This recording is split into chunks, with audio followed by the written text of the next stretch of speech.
Hello and welcome. Today is Saturday, the 2nd of December, 2023.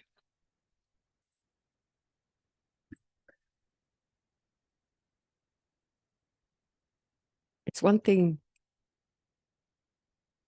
to be everybody's crazy friend, and then it's another thing to say what I'm about to say. So all the themes that we've picked up on since March, most of them are still running. Everything is continuing to build.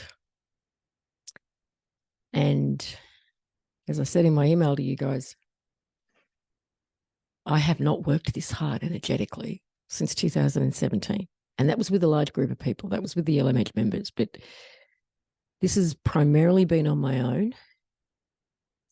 And then when needed, when I'm drowning in it, like 3 other helpers.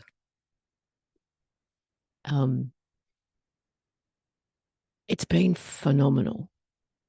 And all of the themes, all of the things that I've been pulled towards, I end up seeing in my life, play out in my life in some way, some shape or form. I get something. Now, this first one's a doozy, but it plays, or it's not playing into, it's a continuation of and an aspect of the angelic versions, the higher selves, the integration, the healing of the masculine, the toxic masculine, and feminine. It's playing into all of that. And there's 2 things that took place in this last week around the feminine. So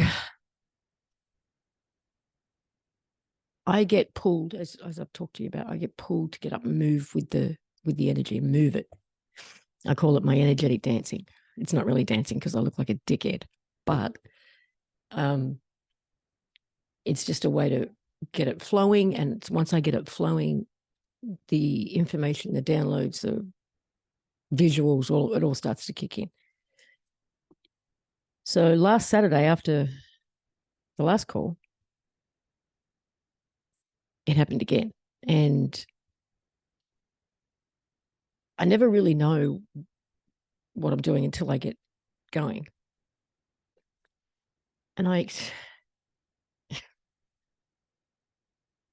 oh man, I know what I'm about to say and who it's going to affect. But so I found myself being crucified. I felt myself completely on a cross, crucified. And there were some women on either side of me. I knew that. And I felt, I literally re-experienced this person's experience. That's how it felt. It was so real. So I was in it. I was no longer in my living room. And I felt the moment where she left her body and the incredible bliss and sense of freedom and expansion and all this stuff that came over her.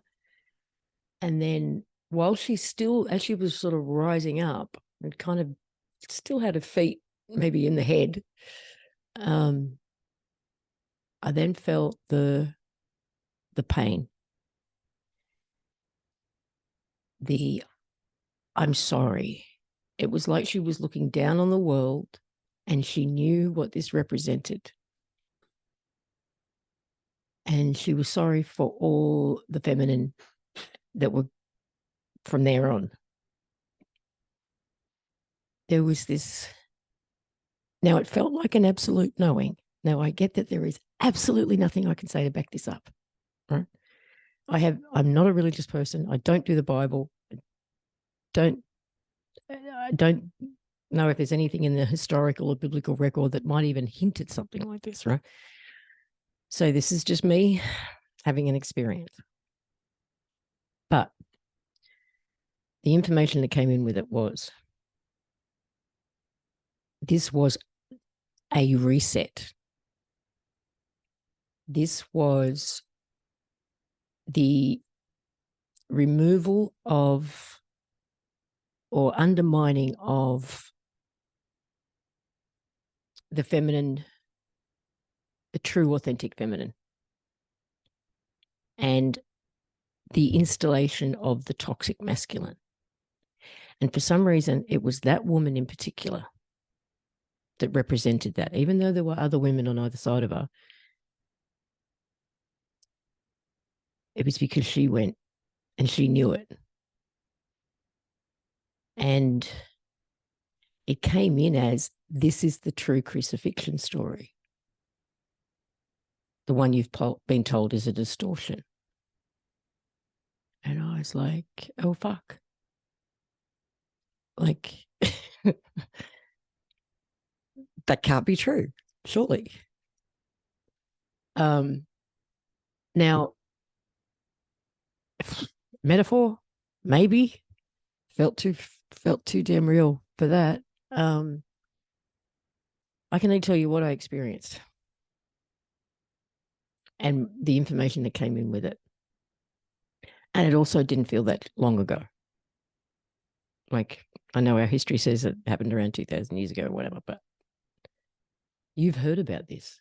Oh, there is a South France Cartha bird. What? Okay, I need information, people, please. Fucking hell. 400 years tops.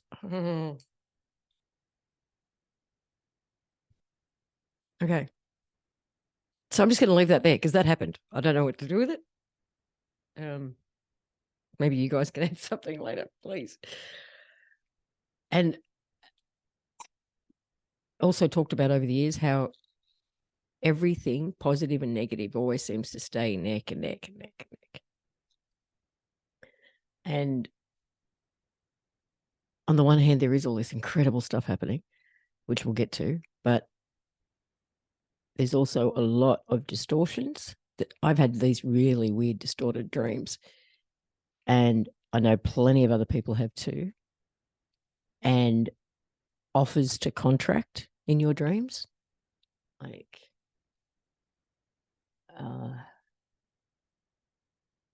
presented as gifts. And if you're not using your discernment in your dreams, it plays out in the physical.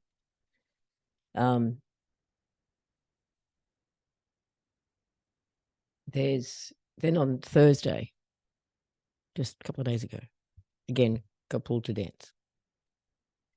And it was like a scene straight out of Black Panther, the Wakanda women. This incredible warrior energy in these women. Again, all behind me. But what was off in the distance, do you remember that in The Wizard of Oz, when they're walking through the poppy fields and you can see the Emerald City in the background? There was this, like a crystal city in the back, right up ahead. And it took me a minute to realize what I was looking at.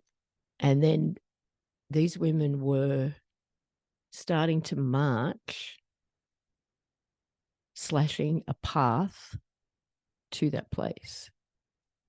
And it was like they were pulling everyone behind them. And again, all of these things show up for me physically. Oh, you shaved off all your hair. Oh, I was in that energy that day. Yeah. Been feeling it.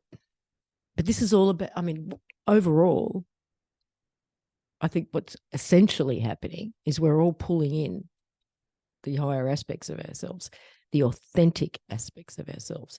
We're cleaning up the virus aspect and it's all getting flushed out. And a lot of you might have noticed that you're getting the physical symptoms too. And it's the body physical aches and pains, especially in the legs. That seems to be where it really, when it's really trying to integrate and ground. fevers, chills, flu-like symptoms that don't kind of really fully develop, but you can feel like shit. Like people are popping off all over. Like the whole angel experience to me was that. It was that, especially for the masculine. But we've all got those masculine energies, so we're all being affected by it. But Hi, thanks for watching. Hope you enjoyed. If you're interested in the full 1.5 hour conversation, link is in the description. And if not, I'll see you next time. Bye for now.